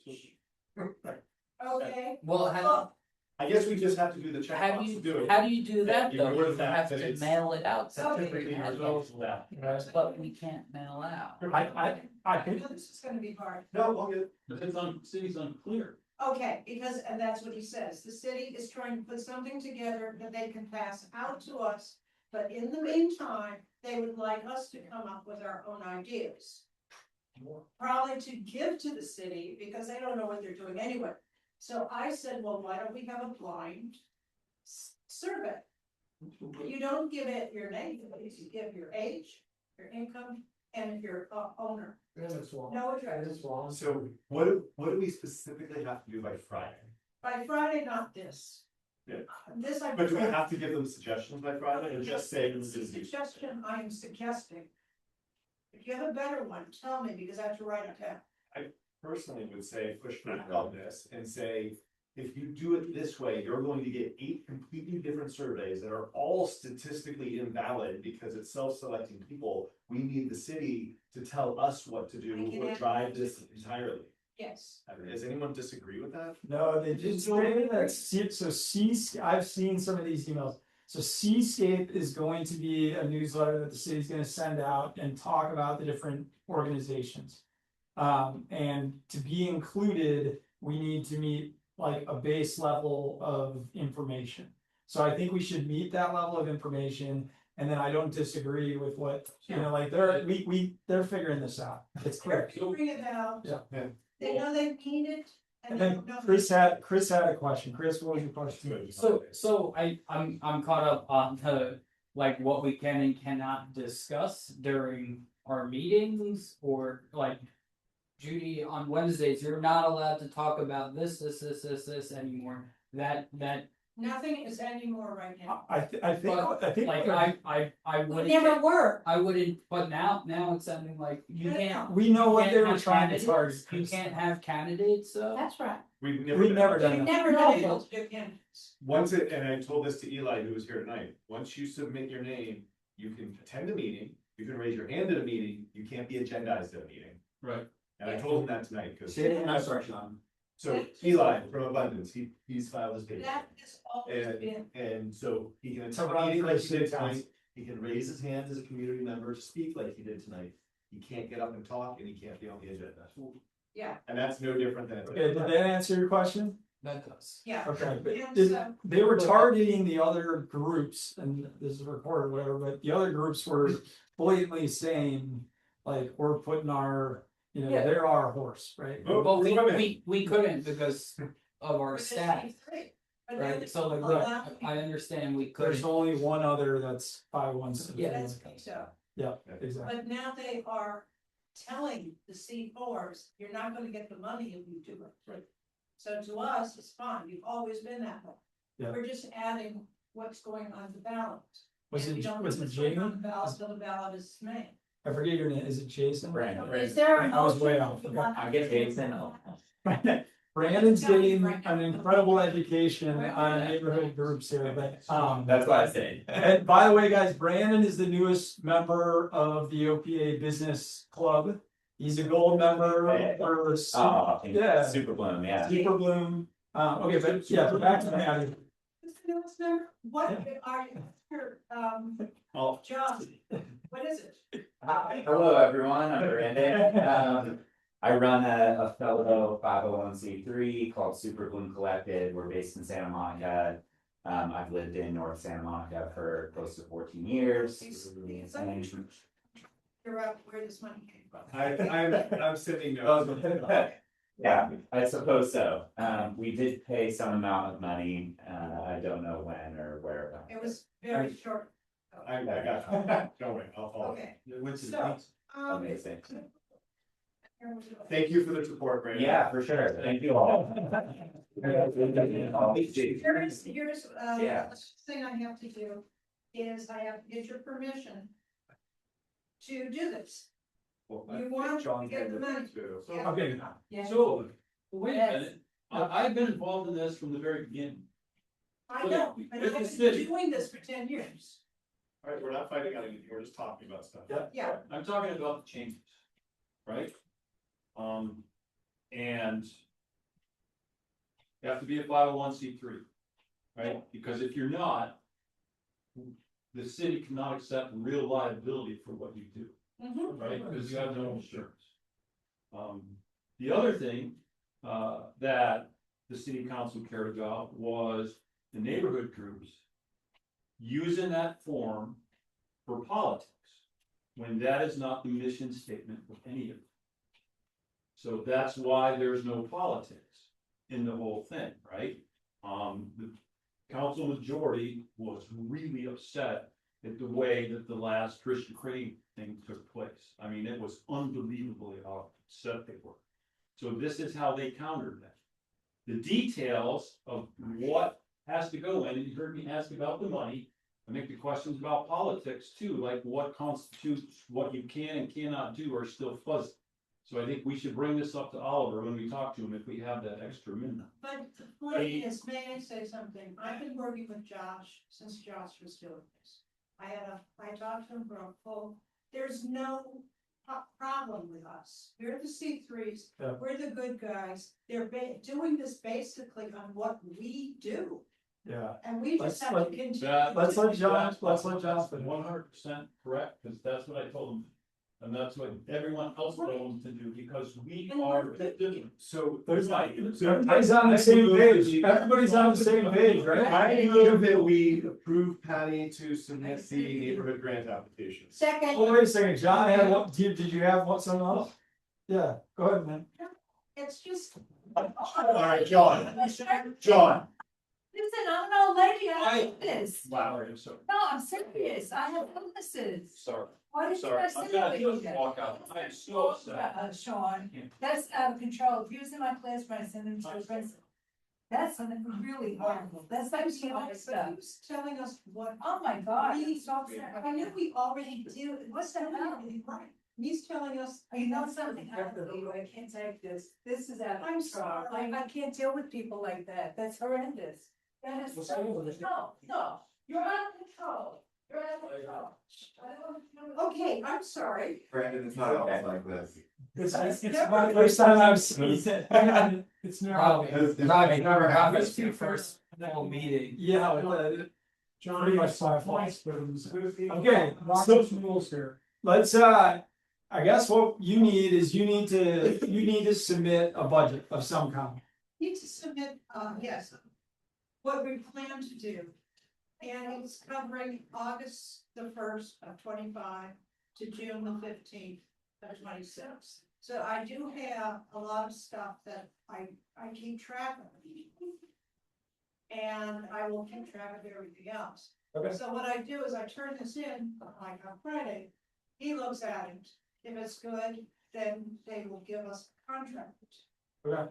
If it's not good, they'll give us back and I'll have to fix it. And then they're also going to give us the subscription for Seascape.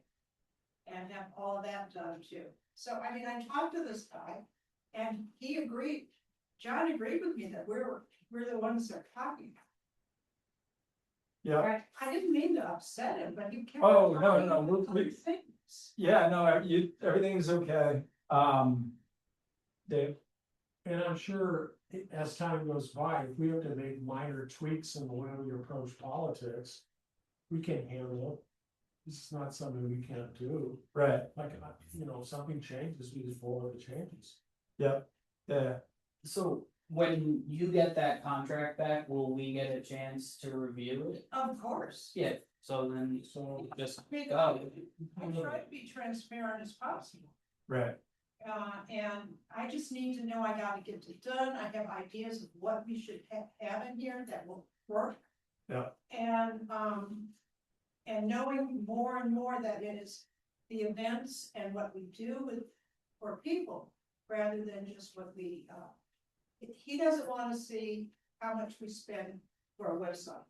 He wants to see how much we spend for people and events. Yeah. That's basically the thing. Yeah, so the only thing that I would, and we're out of time and we're like having this heated conversation, whatever. We have another 25 minutes? Yeah, we have 23. Oh, then we got all kinds of stuff. Okay, so let's. We don't have a forum. Let's. Forum, do we? What? We have a We're forum. good. Well, so that's maybe something that you gotta think about. Yeah. But one thing that I would say, okay, so now we can have a debate, like, thank you for all that information. Yes. What I would like to consider is that when I looked at the budget, what we have done at this point is we, in the past year, essentially raised enough money to support operations, right? And there is some money that's in the savings account. I think you said it's 40. 4,000. Yeah. And so what I guess I would propose, just as something to think about and talk about, is whether this grant that we have available to us of $8,000 or 7 to 8. yeah, $7,000 to $8,000 is and honestly, part of it's the city being like, hey, give us your budget by Friday. I don't feel good about taking out more money than we need. And so I guess what I would propose is that perhaps we ask for half of what they're offering. And No. I mean, I'd love to have a conversation. But anyway, where I'm coming from is that I don't know why we have money in a savings account. That's because I'm old. well, let's have a conversation, and maybe after a little conversation, I am why did I ever You think could spend it anytime you want. It's a cushion. It's like a pillow on your butt. yeah. I don't think it makes sense to ask for any less because the requirements are not gonna change. They're not gonna reduce any of the requirements, and so it's kind of an all or nothing regardless. I also think that we can use the funds to do more of the things that they want us to do, that we would also like to do, which is like community engagement and membership drives and, you know, beach cleanup and things like that. So I don't think it hurts us to have more money in the coffers. Yeah, I think like from my past experience with the arts, like we had to fight for all of those grants, and then all that we had to go through that whole process, carry that special insurance. Like if we have extra money, hey, we can spend that on other things. Like I don't think that's an issue. Okay. Right?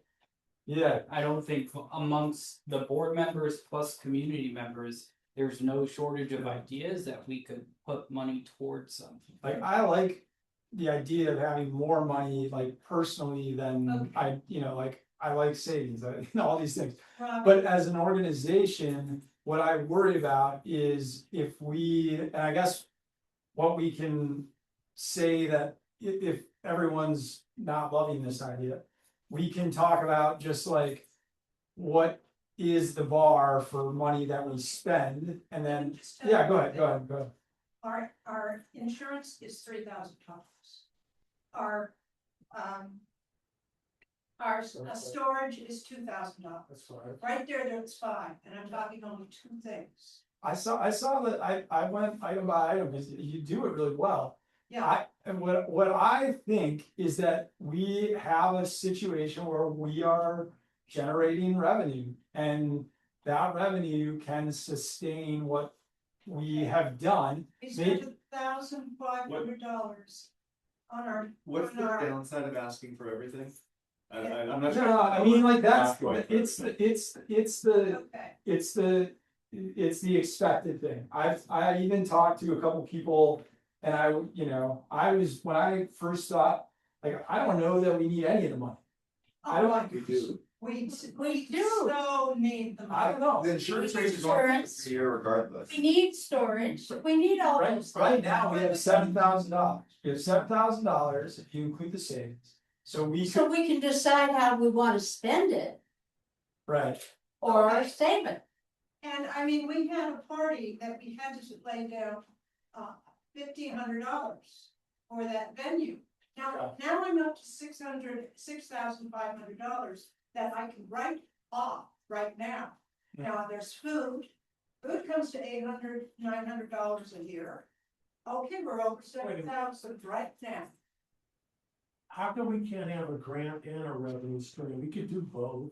Oh, absolutely. I think that's probably what I'm But I hearing. think if you start having money coming in for alternative sources, That's the time you talk about less on the ground and not for it. Okay, I guess the one thing that I'll do is just be very like.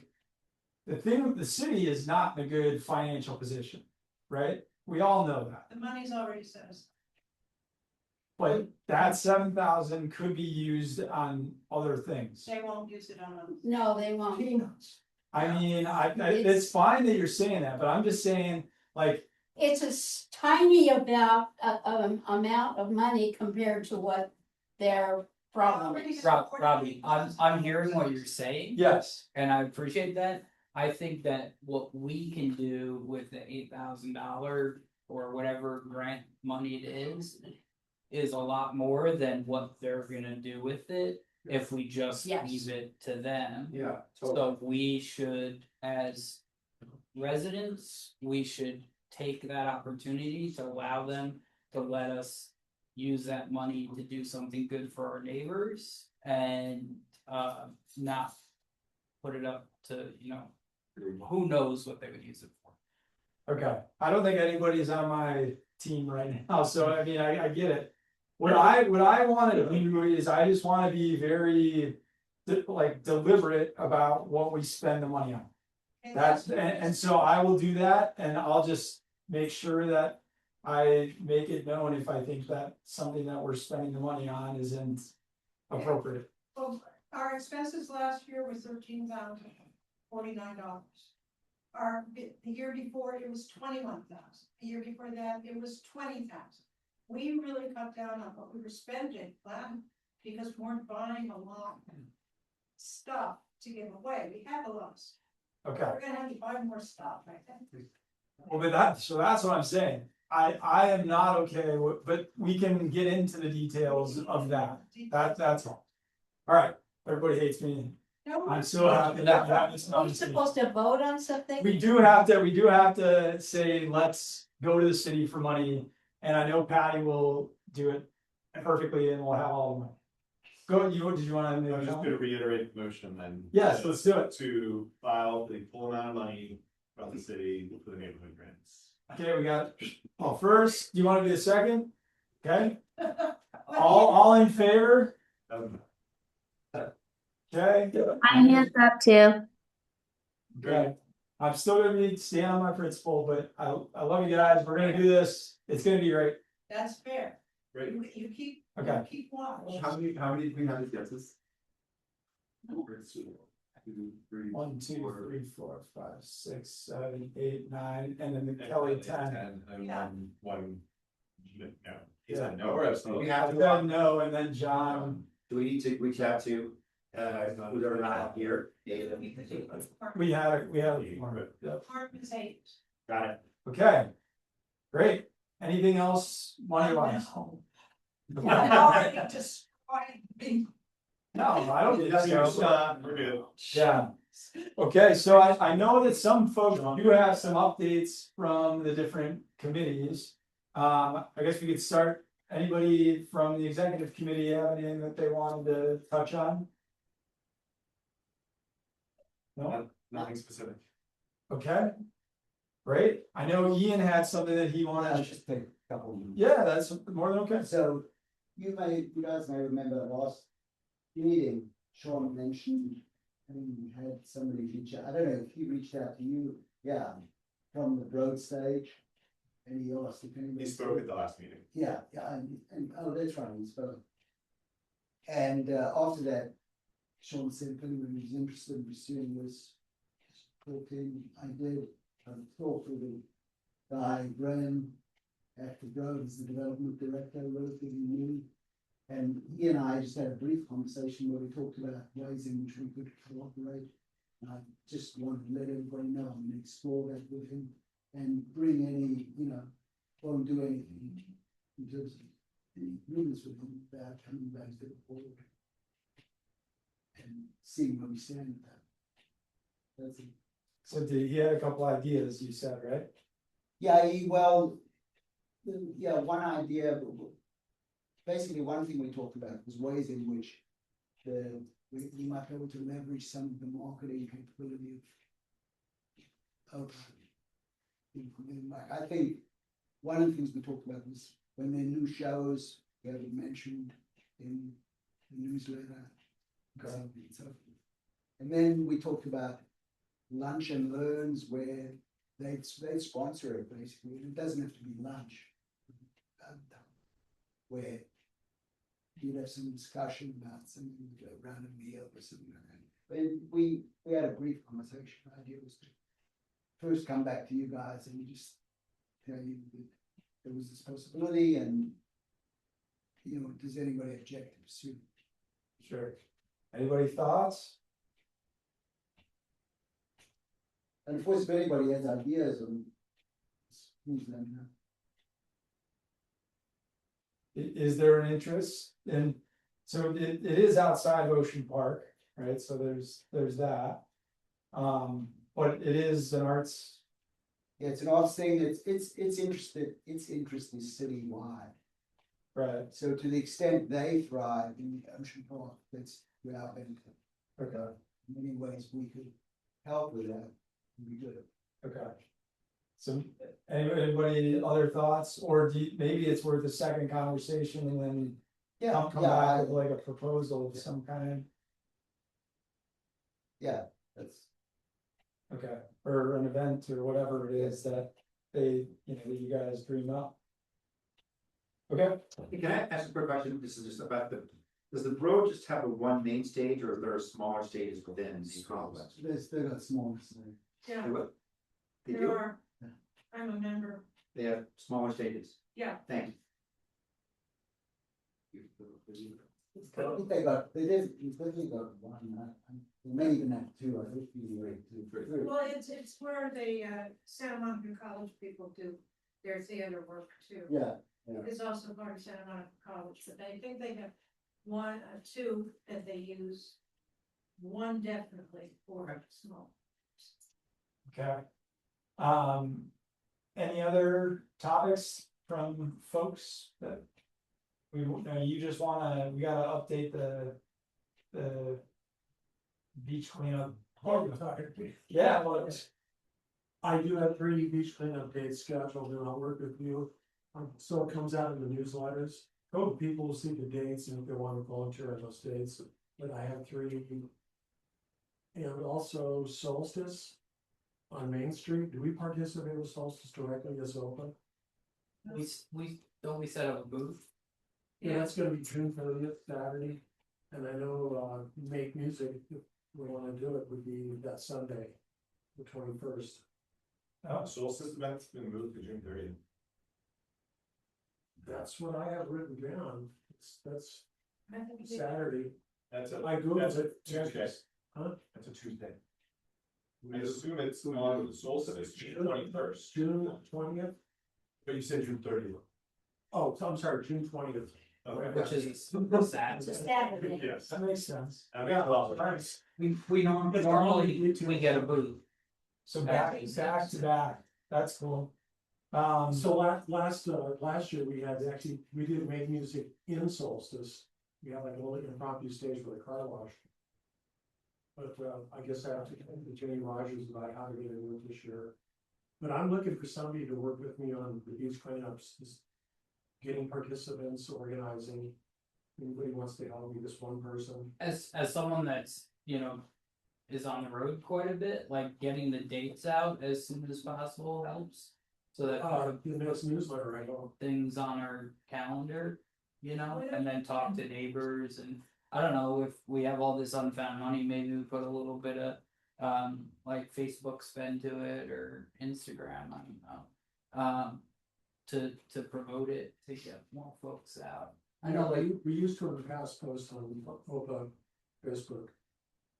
It's more like a prize or whoever gets the most traction. Yeah. We could create some incentives, yeah, definitely. What's the structure on the beach cleanups? Do you guys do that? 2 hours. There's a group involved in OPA that has some more social component that's very beach focused. Hi, Brennan. Hey, what's up? Basically, we host a beach wellness event once a month, and I've been wanting to have like a beach cleanup component to it, but I don't know, We're even doing this at Tower 26, we meet 2 hours. we work through Hill Bay, we document everything. Would you be open to doing it at Tower 28? Well, I kind of like 26, that's kind of like our image. I just, yeah. If we, so we host an event once a month, and I guess I was just kind of offering, like, if y'all wanted to set up as a part of it. And do the beach cleanup, like, to open the day, and we could collaborate in that way. And then That would be cool. it's usually the first Saturday of the month, our event. I'm doing like this, I'm doing like the last Sunday. Well, can I jump in so quick? I know what I'm saying. This on which tower we're at, their group gets hundreds of people out to their events, and if he's willing to help, drive more involvement, I think we should have this conversation here. Yeah. We could walk from 26 to 28. Yeah, you can start there. The reason we choose 28 is because we have like a big production. We have several tents, we have a sound system, we have shade structures and rugs, and like we create kind of a festival layout. And so if we're already doing that in a place, and I think it's fun for both of us. Yeah. You know, I kind of like doing it because I've been doing it at 26, it's like a neighborhood thing. Cool. It's like, you know, if you guys want to do the 28, fine. You know, have that. Well, let's, but we can talk through it. I think, appreciate, Yeah. Sharing the idea and we can talk through it. Go there. I mean, I've already got the dates. Yeah, cool. Yeah, no problem. I don't mind either way. Thank you for volunteering, Brendan. Yeah. Connect the dots afterwards. Yeah. Go figure something out. Yep. Okay, so that's beach cleanups. I know John wanted to just mention, and he kind of hinted at it, but he has kind of spearheaded an effort, which I think should be a productive conversation. It's Wednesday night. Is it this Wednesday? Are you going? Anyway, it's John, myself, and I believe it was Sean, and we were gonna talk Main Street things. John was gonna talk about, so I don't really know what he wanted to share, but that's happening Wednesday. So What was it? When? There's the city manager. Yeah, the three of us are supposed to meet with Oliver Chief, but we'll see after this thing. Yeah, we gotta figure out what's going on. So, that's going on. If anybody has topics that they wanted to make sure that we discuss, make sure you let us know. I think it was mostly just so that it was mostly infrastructure ideas that John had, and how we could get some of the money that Main Street is bringing in back into, for instance, that gazebo down by the beach that he was referencing earlier in the meeting, and things like that. So that was the idea. Okay. Anybody else with any topics? We need to approve the January minutes. Yeah, well, that's the closeout activities. I just wanted to open floor in case anybody else had topics. Yeah, what do we got? Motion to accept. You won that one. Is there a second? Nobody's got it. All right. I think there are awesome minutes. There we go. Anybody? We gotta vote. Everybody that wants to approve them. It would be funny if I said no. But Voice of God. All those opposed? I don't recall seeing them. Kelly sent them out over email. Oh, Kelly sent it out? Yeah. Okay, I did see that. It was your last task. All right. And then I think the last item is to adjourn. If there's Motion to adjourn. Second. all right, Ian, second. Any opposed? All right, all those in favor? All right, we're adjourned. Hi. Fireworks, really not this much fireworks. bye, guys. See you, Kelly. Feel better. Oh, You need a right. Bye. Okay.